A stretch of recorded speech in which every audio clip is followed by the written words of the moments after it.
1989년 미국의 코네티컷 대학교에서는 특정한 학생들에게 모욕적으로 느껴질 수 있는 부적절한 웃음을 금지시키는 학칙 조항을 만들었습니다. 듀크 대학에서는 흑인 학생을 조롱하는 얼굴 표정을 찾아내기 위한 감시위원회를 학내에 조직하기도 했습니다.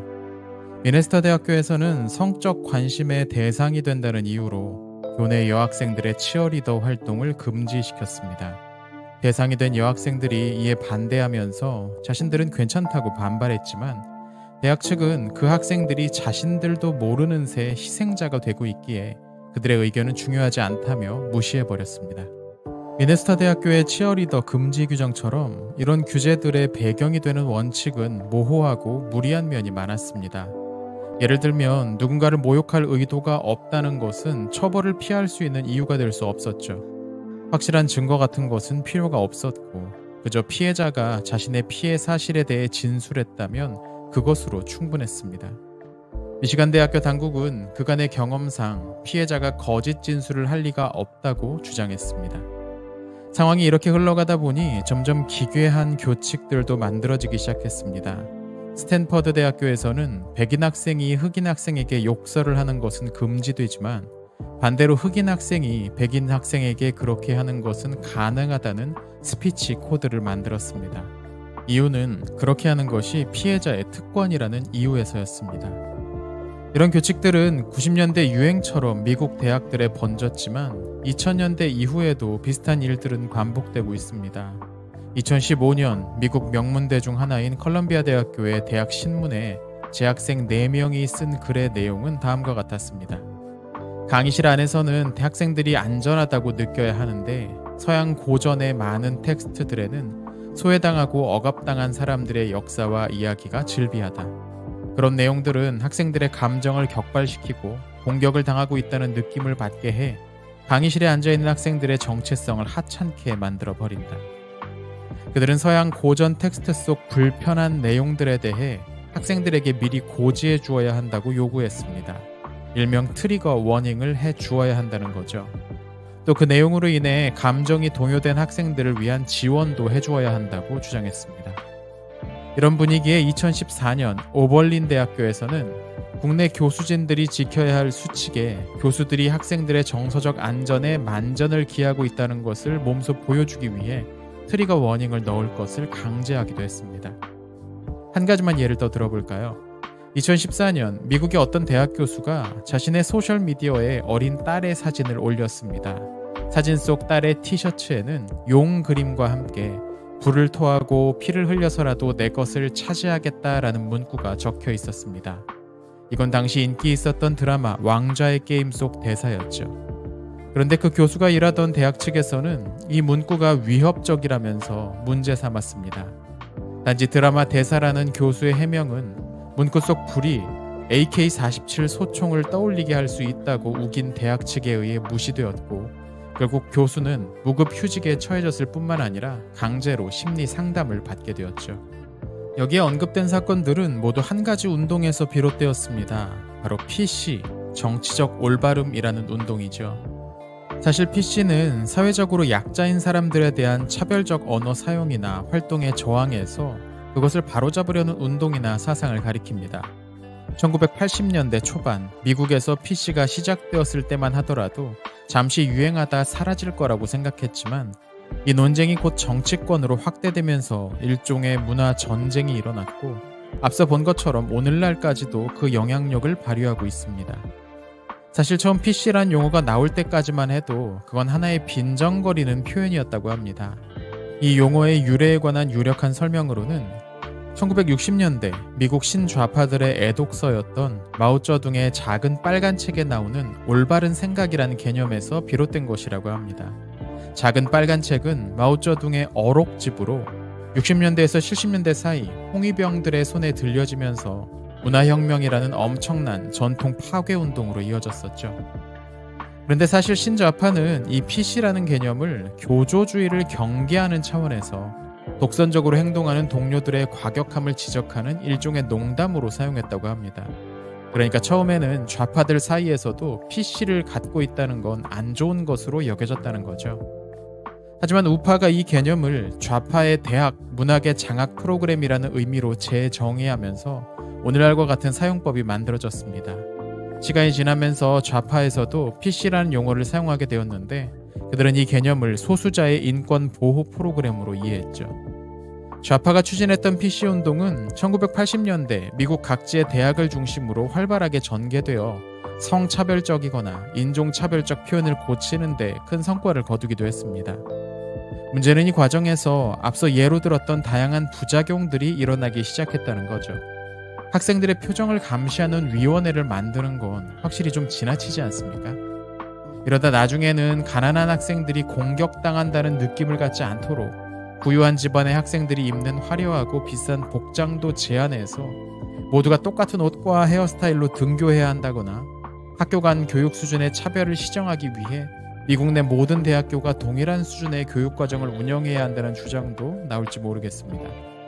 PC의 역사만큼 PC에 대한 반감의 역사도 오래되었습니다. 여기에는 크게 세 종류의 이유가 있는데요. 자유, 위선, 계급이 그것입니다. 첫 번째 이유는 PC가 표현의 자유를 억압하고 있다는 주장입니다.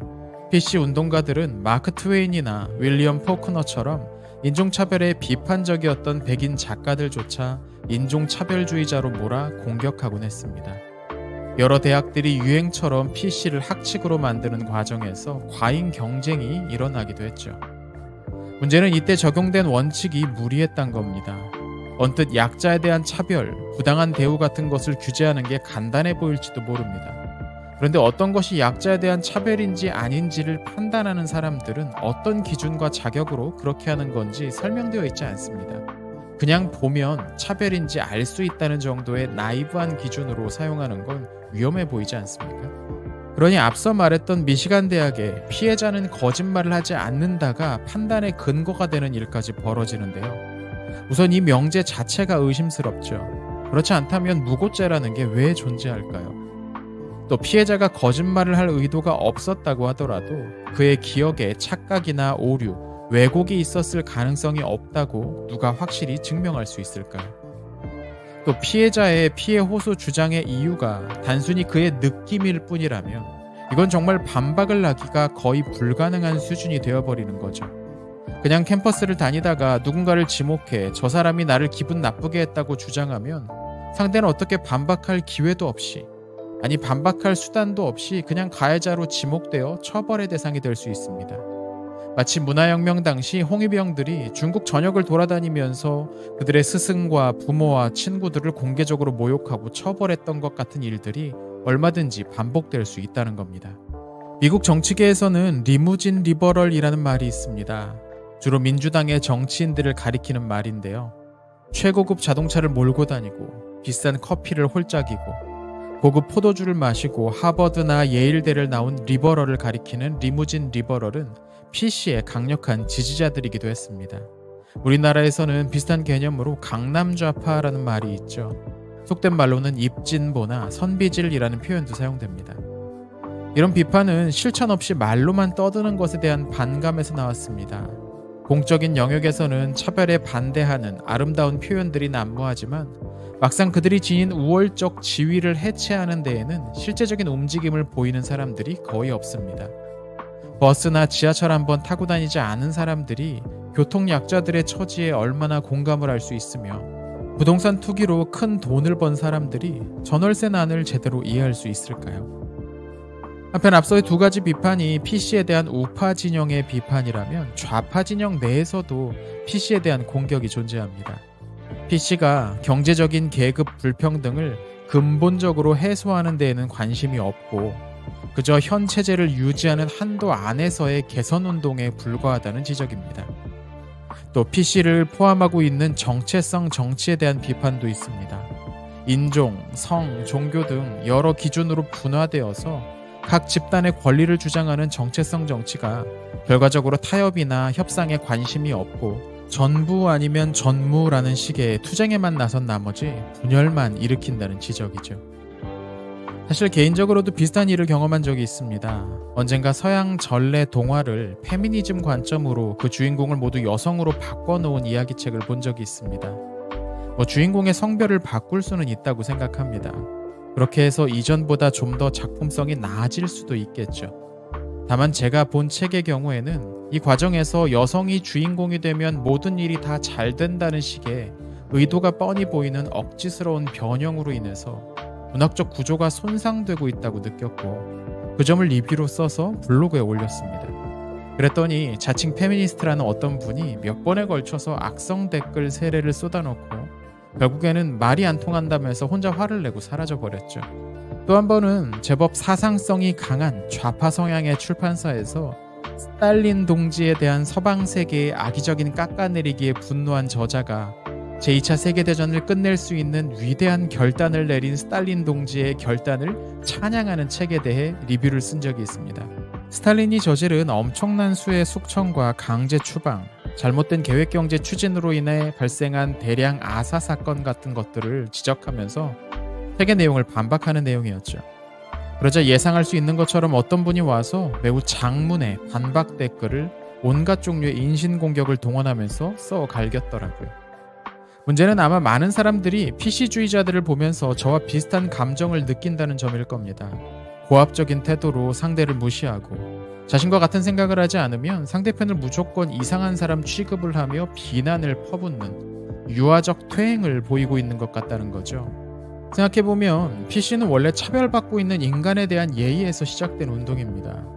그런 PC의 철학을 실천한다면서 어떤 사람들이 자신과 같은 식으로 생각하지 않는다는 이유로, 혹은 그런 규칙을 소홀히 한다는 이유로 그들에게 지나친 비판을 가함으로써 인간에 대한 예의를 지키지 않는 건 자기 모순이겠죠. 아마도 상황이 이렇게 된 데에는 PC의 정치적인 진영 논리, 또 자기 과시나 인정투쟁의 욕구 등이 투영되었기 때문일 겁니다. 앞서도 언급했지만 흔히 리버럴이라고 하는 진보 진영에서는 PC의 우호적인 태도를, 반대로 보수 진영에서는 비판적인 태도를 보입니다.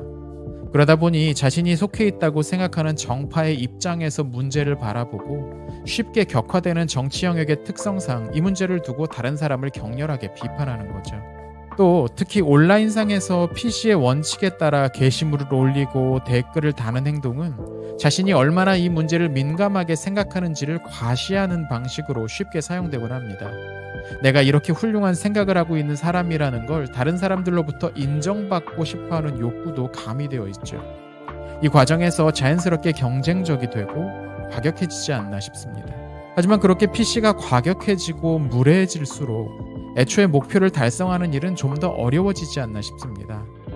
애초에 이 운동은 약자와 소수자가 받는 차별을 줄이기 위해 시작되었는데, 이들의 격렬한 반응 때문에 그들이 지키고자 하는 사람들에 대한 인식과 처우를 개선해야 한다는 주장마저 공격을 받게 되는 상황이니까요.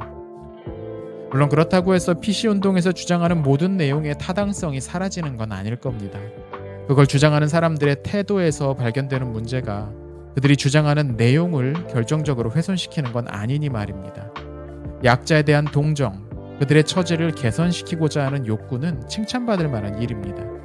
다만 그 방식이 완장질의 형식이 아니라 조금은 더 겸손하고 부드러운 방식이라면 좋을 거라는 말이죠. 사실 어떤 사회 문제를 해결하는 건 간단하지 않습니다.